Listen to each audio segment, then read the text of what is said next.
نحمده ونصلي على رسوله الكريم أما بعد فأعوذ بالله من الشيطان الرجيم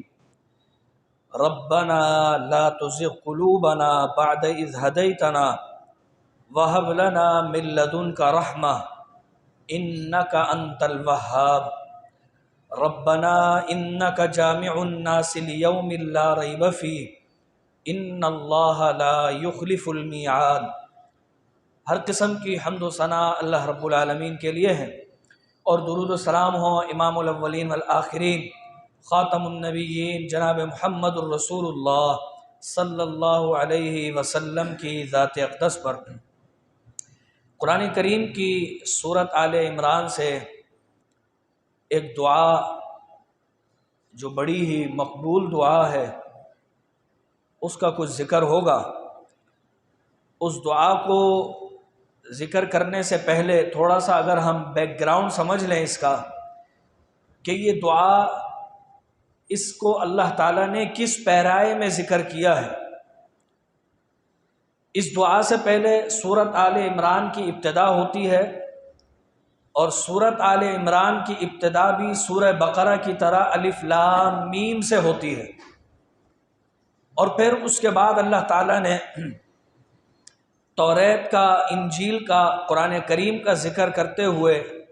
یہ فرمایا ہے کہ یہ قرآن کریم حق و باطل میں فرق کرنے والی کتاب ہے، یعنی حق و باطل کا فرق کرنے والی کتاب پر اب غور کرنا ضروری ہے، لیکن ساتھ میں اللہ تعالیٰ نے یہ بھی سمجھا دیا کہ دیکھو تم غور و فکر تو کرو گے، لیکن کچھ باتیں ایسی ہوں گی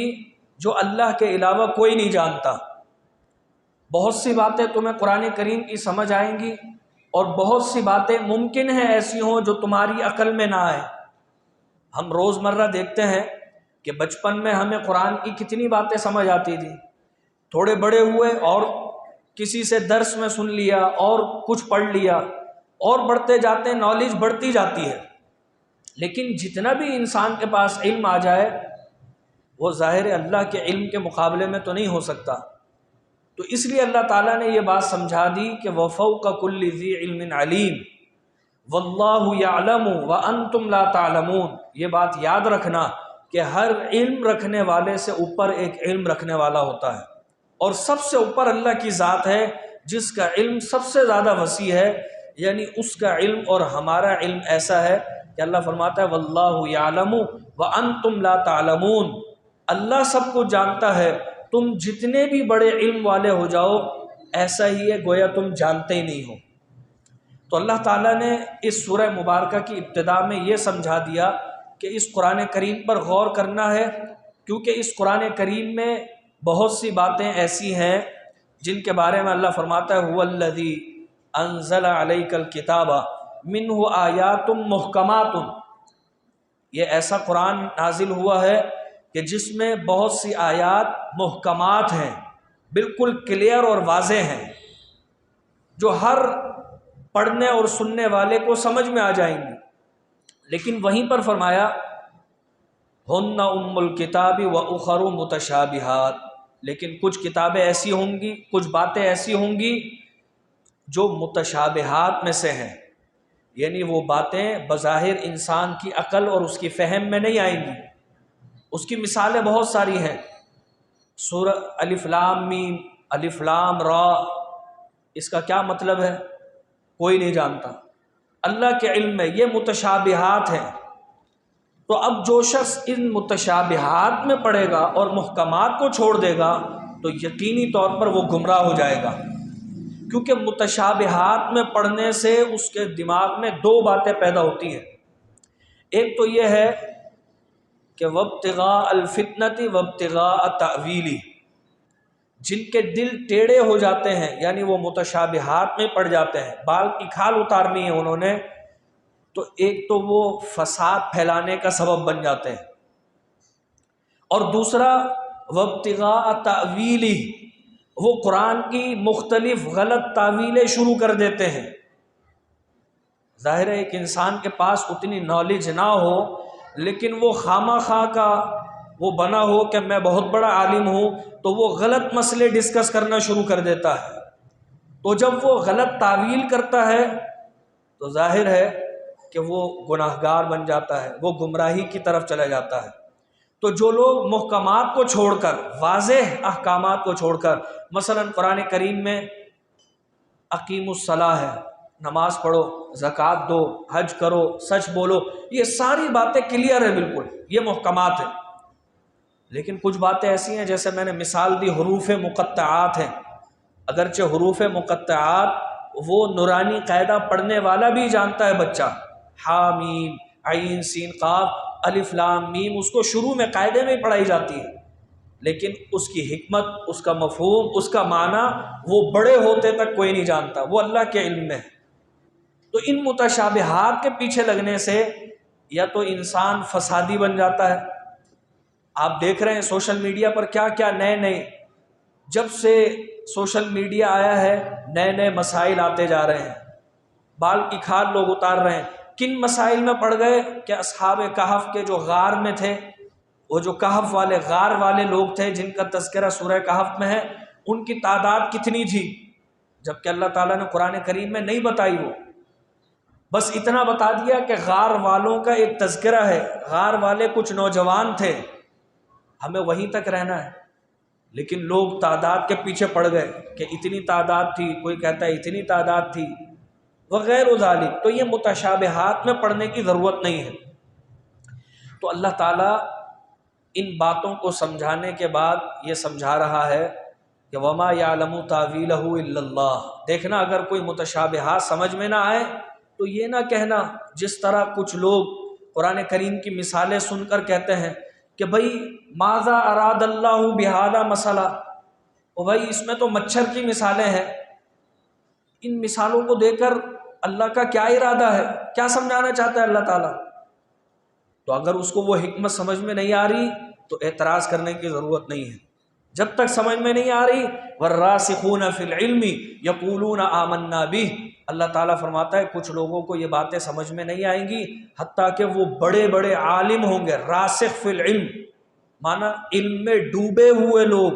ان کو بھی اگر وہ باتیں سمجھ میں نہیں آئیں گی تو وہ کہیں گے یقولون آمنا بہ، بھائی ہمیں سمجھ میں نہیں آ رہی فی الحال، لیکن ہم اس پر ایمان رکھتے ہیں کہ اللہ نے جو فرمایا سچ فرمایا،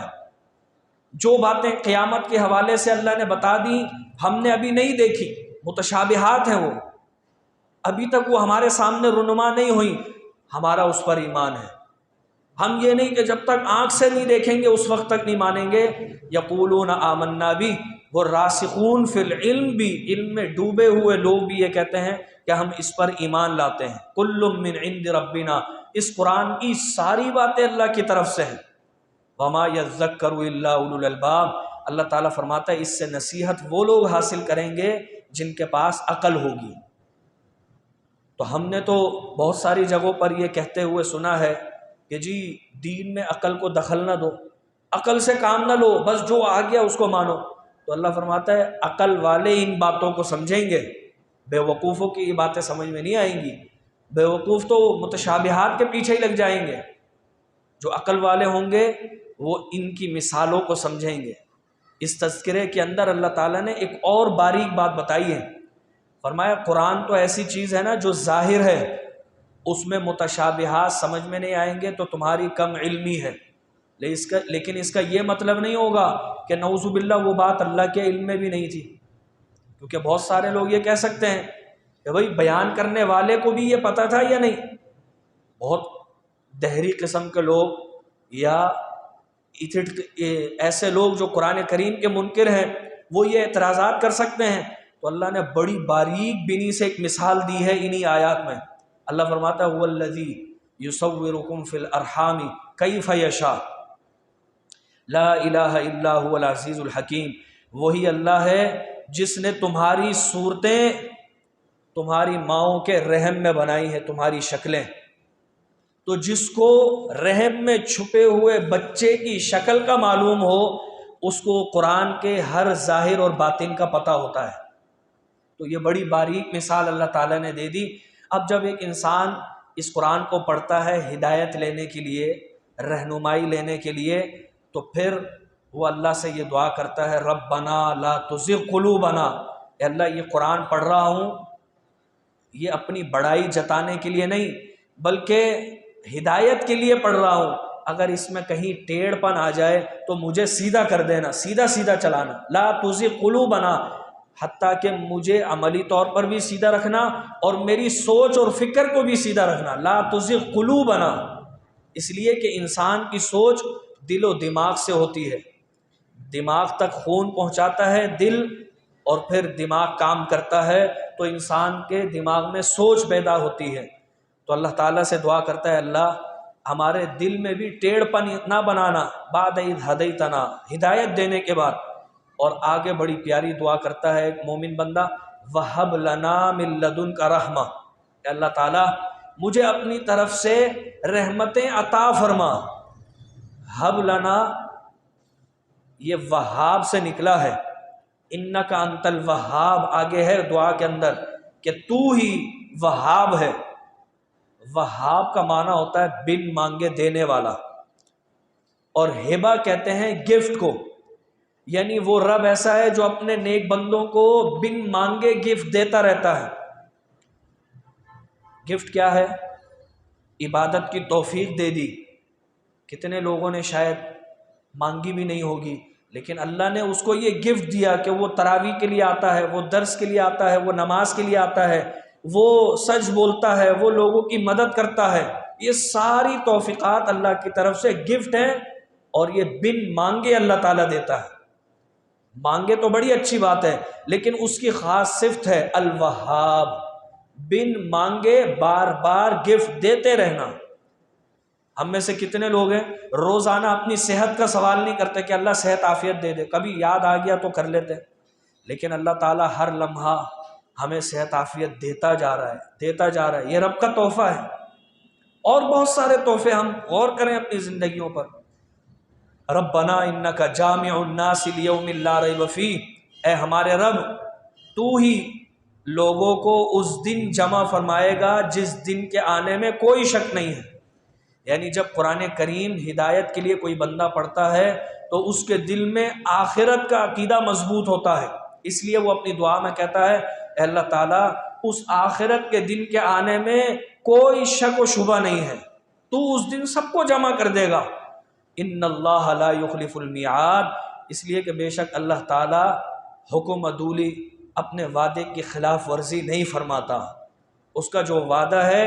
جیسے اس نے فرمایا ہے ویسا وہ کرتا ہے۔ تو اللہ تعالیٰ اگر یہ نہ بھی کہے کہ میں وعدہ خلافی نہیں کرتا، تب بھی 100%، 200% یہ بات صحیح ہے کہ اللہ تعالیٰ وعدہ خلافی نہیں کرتا، لیکن جب اس نے باقاعدہ یہ فرما دیا کہ اللہ تعالیٰ وعدہ خلافی نہیں فرماتا، تو اس کا معنی یہ ہے کہ اب 1000% نہیں بلکہ 1 کروڑ اور 1 کھرب % یہ ہے کہ اللہ وعدہ خلافی نہیں فرماتا۔ تو یہ بڑی عظیم دعا ہے، اللہ تعالیٰ سے ہم روزانہ ہدایت کا سوال کرتے ہیں نماز میں۔ جب اللہ ہمیں ہدایت دے دے،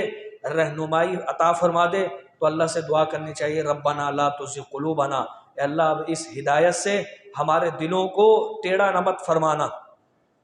وَهَبْ لَنَا مِن لَدُنْكَ رَحْمَةً، اپنی طرف سے ہمیں رحمت کا تحفہ دیتے رہنا، اِنَّكَ أَنْتَ الْوَهَّابُ، اس لیے کہ تو بن مانگے تحفے عطا کرتا رہتا ہے۔ اے اللہ تو ہی ہے جو قیامت والے روز جس کے آنے میں کوئی شک نہیں ہے، تو ہی اس روز سب کو جمع فرمائے گا، اس لیے کہ تو وعدہ خلاف نہیں ہے۔